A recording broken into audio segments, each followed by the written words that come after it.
Sales dashboard. So, ito yung sales dashboard na may slicer.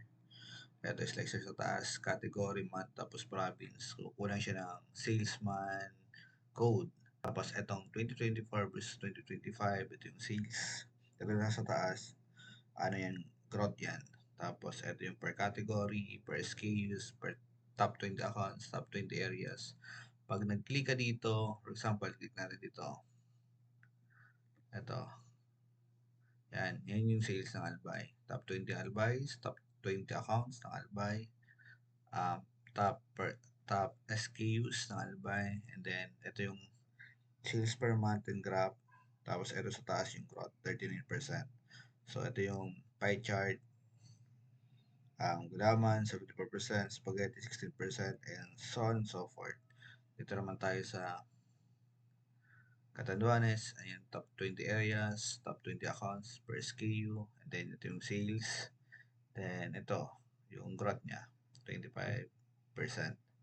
Then yung pie chart, gulaman 95%.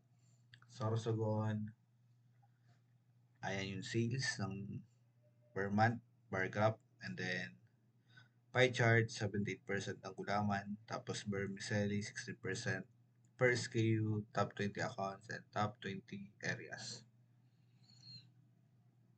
Kung gusto naman natin ng per category, click lang natin yan. Branding mix. Yan. Kompleto na yan. Yan, biglang taas, tapos biglang bagsak.